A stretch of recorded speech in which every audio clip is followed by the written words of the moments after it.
എല്ലാ കൂട്ടുകാർക്കും മഫാസ് മീഡിയയുടെ പുതിയൊരു ഉറുദു ക്ലാസ്സിലേക്ക് സ്വാഗതം. നമ്മുടെ ഉറുദുവിലുള്ള 7ാമത്തെ ക്ലാസ്സാണ് ഇന്നിവിടെ ആരംഭിക്കുന്നത്. ഇന്ന് നമ്മളിവിടെ പറയാൻ പോകുന്നത് എങ്ങനെയാണ് നമ്മൾ ഉറുദുവിലുള്ള പദങ്ങളെ കണക്റ്റ് ചെയ്യുക എന്നുള്ളതാണ്. നമുക്ക് രണ്ട് വാക്കുകൾ തമ്മിൽ യോജിപ്പിക്കാൻ അതിൻ്റെ ഇടയിൽ ഒരു വാസ്തുത, എന്തെങ്കിലും ഒരു മധ്യമം നമുക്ക് ആവശ്യമാണ്.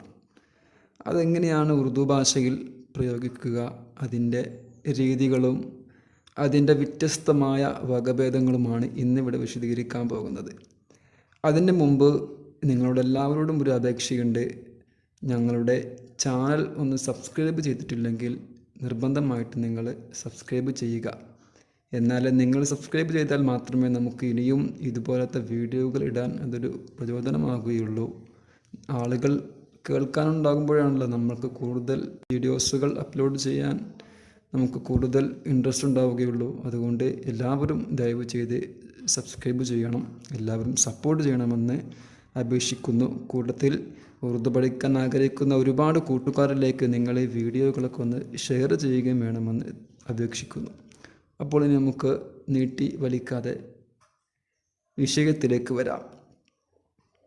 ഉറുദുവിൽ കണക്ടറുകൾ കുറച്ചേ ഉള്ളൂ, വളരെ സിമ്പിളാണ്. ഒന്നാമതായിക്കൊണ്ട് ക, കെ, കി, ഈ മൂന്നെണ്ണത്തിനെ കുറിച്ചാണ് നമ്മൾ പറയാൻ പോകുന്നത്. ക, കെ, കി എന്നതിൻ്റെ അർത്ഥം ൻ്റെ, യുടെ എന്നുള്ളതാണ്. നമ്മൾ ഒരുപാട് പ്രാവശ്യം ഉപയോഗിക്കുന്ന ഒരു കണക്ടറാണ് ക, കെ, കി.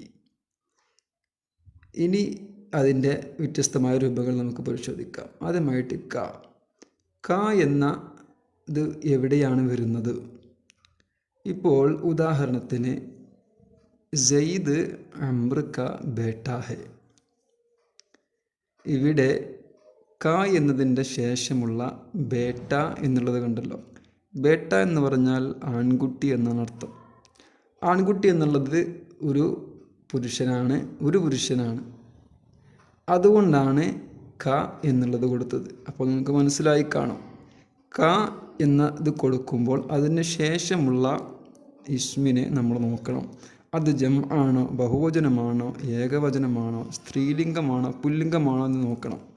എന്നിട്ടാണ് നമ്മൾ ക എന്ന് കൊടുക്കേണ്ടത്. അപ്പോൾ ക എന്ന് കൊടുക്കുമ്പോൾ ഏകവചന പുല്ലിംഗത്തിനാണ് ക എന്നുള്ള ആ ഹർഫ് കൊടുക്കേണ്ടത്.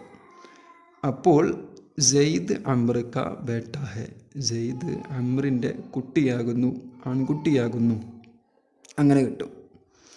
ഇനി രണ്ടാമത്താണ് കെ.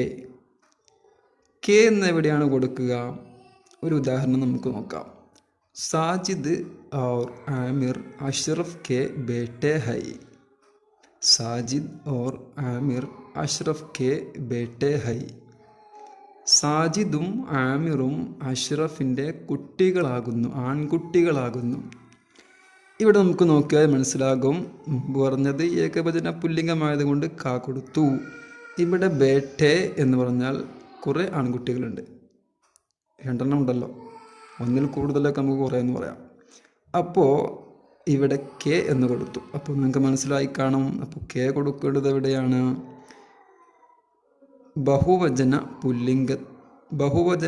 പുല്ലിംഗം വന്നാൽ അതിന് മുമ്പാണ് എന്ത്? കെ കൊടുക്കേണ്ടത്.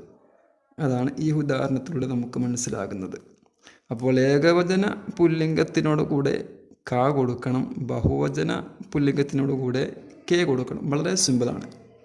നമ്മൾ ഈ ചെറിയൊരു കാര്യം ശ്രദ്ധിച്ചാൽ നമുക്ക് തീർച്ചയായിട്ടും മനസ്സിലാക്കാൻ കഴിയും.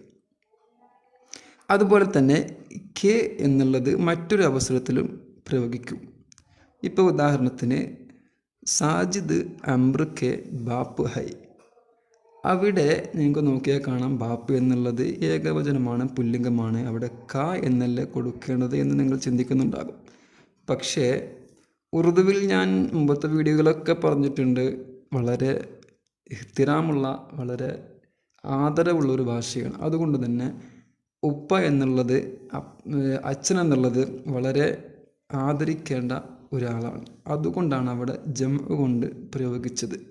അതുകൊണ്ടാണ് അവിടെ കെ ഹൈം എന്ന് ജംഇൻ്റെ ബഹുവചനത്തിൻ്റെ ആ രീതി അവിടെ തുറന്നത്.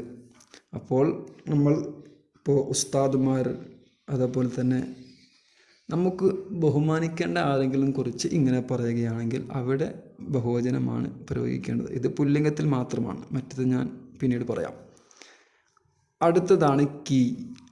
കീ എന്ന് പറഞ്ഞാൽ ഇതിന് ഉദാഹരണം ഞാൻ പറയാം. ഫാത്തിമ സുലൈമാൻ കി ബേട്ടി ഹേ. ഫാത്തിമ സുലൈമാൻ കി ബേട്ടി ഹേ.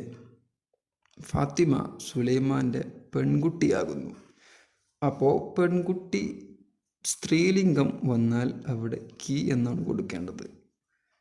ബേട്ടി എന്നുള്ളത് പെൺകുട്ടിയാണ്, ഏകവചനമാണ്. അതുകൊണ്ട് എന്താക്കി നമ്മൾ കി എന്നുള്ളത് കൊടുത്തു. അപ്പോൾ കി എന്ന് കൊടുക്കുന്നത് സ്ത്രീലിംഗത്തിന് മുമ്പാണ്. പിന്നെ ഇവിടെ പ്രധാനമായിട്ടും ശ്രദ്ധിക്കേണ്ട ഒരു കാര്യം, സ്ത്രീലിംഗത്തിൽ ബഹുവചനമാണെങ്കിലും നമ്മൾ കി തന്നെയാണ് കൊടുക്കേണ്ടത്. അത് ഉറുദുവിൻ്റെ ഭാഷാപരമായിട്ടുള്ള അതിൻ്റെ ഒരു സാങ്കേതികമായിട്ടുള്ള അങ്ങനെ തന്നെയാണ് വെച്ചിട്ടുള്ളത്. അതുകൊണ്ട് സ്ത്രീലിംഗം ബഹുവചനമായിക്കോട്ടെ ഏകവചനമായിക്കോട്ടെ അതിന് മുമ്പ് കി എന്ന് തന്നെയാണ് കൊടുക്കേണ്ടത്. പുല്ലിംഗത്തിനാണ് നമ്മൾ പറഞ്ഞ ഈ ക കെ എന്നുള്ളത് കൊടുക്കേണ്ടത്. ക എന്ന് പറഞ്ഞാൽ ഏകവചനം, കെ എന്ന് പറഞ്ഞാൽ ബഹുവചനത്തിനും കൊടുക്കണം. സിമ്പിളാണ്, നിങ്ങളൊന്ന് ജസ്റ്റ് ഒന്ന് മനസ്സിലാക്കിയാൽ മതി.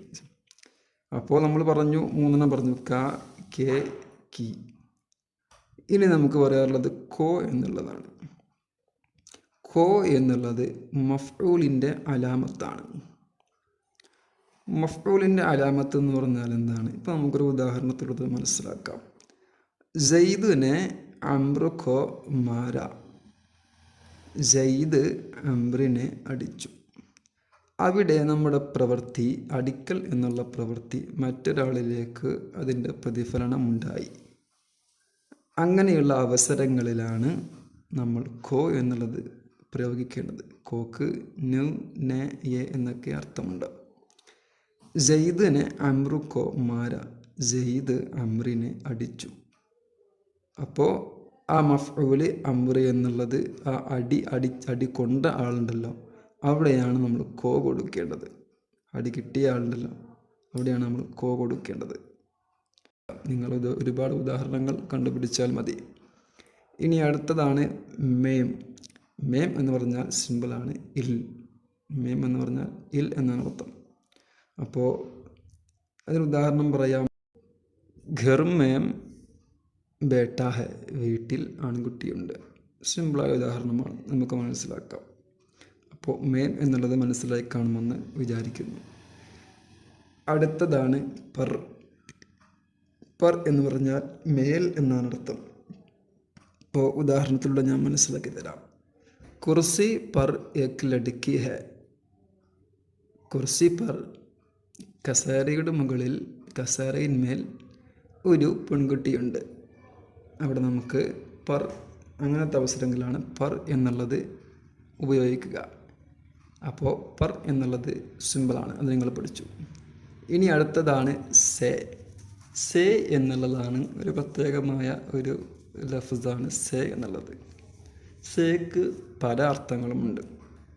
നോട്, കൊണ്ട്, നിന്ന്, കാള്, മുതൽ എന്ന അർത്ഥത്തിനെല്ലാം സേ പ്രയോഗിക്കും.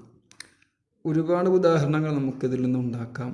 എന്നാൽ ഞാൻ ഇവിടെ കുറച്ച് ഉദാഹരണങ്ങളെ പറയുന്നുള്ളൂ. വേണമെങ്കിൽ നിങ്ങൾക്ക് സ്വന്തമായിക്കൊണ്ട് ഉണ്ടാക്കി നോക്കാവുന്നതാണ്. അപ്പോൾ മേം മസ്ജിദ് സേ അതാഹു. ഞാൻ പള്ളിയിൽ നിന്ന് വരുന്നു. മേം മസ്ജിദ് സേ അതാഹു. ഇവിടെ സേ എന്ന് പ്രയോഗിച്ചത് ഇൽ നിന്ന് എന്നുള്ള അർത്ഥത്തിനാണ്. മസ്ജിദ് സെ പള്ളിയിൽ നിന്ന്, ഘർ സെ വീട്ടിൽ നിന്ന്, ബസാർ സെ അങ്ങാടിയിൽ നിന്ന്, ഇങ്ങനെയൊക്കെ നമുക്ക് പറയാം. അതുപോലെ തന്നെ അതിനേക്കാൾ, അത് മുതൽ എന്നെല്ലാം നമ്മൾ അതിനോട് എന്നതെല്ലാം നമ്മൾ പ്രയോഗിക്കും. അങ്ങനെ സേ എന്നുള്ളതും നമ്മൾ പഠിച്ചു കഴിഞ്ഞു. ഇത്രയുമാണ് പ്രധാനമായിട്ടും ഉറുദുവിലുള്ള കണക്ടറുകൾ, ബന്ധിപ്പിക്കാൻ ഉപയോഗിക്കുന്ന വാക്കുകൾ. ഇനിയുമുണ്ട് പക്ഷേ അതിനത്ര പ്രാധാന്യം ഇല്ല എന്ന് ഞാൻ പറയുന്നില്ല. പക്ഷെ കൂടുതലായി ഉപയോഗിക്കുന്നത് ഈ കണക്ടറുകളാണ്. നിങ്ങൾക്ക് ഇന്നത്തെ ക്ലാസ് മനസ്സിലായി കാണുമെന്ന് വിചാരിക്കുന്നു. അപ്പോൾ എല്ലാവരും ക്ലാസ് പരമാവധി ശ്രദ്ധിച്ച് കേട്ട് അതിൽ നിന്ന് പാഠം ഉൾക്കൊണ്ട് നിങ്ങൾ ഉറുദു പഠിക്കുക. അപ്പോൾ ഇനി അടുത്ത ഒരു വീഡിയോയിൽ നമുക്ക് കാണാം.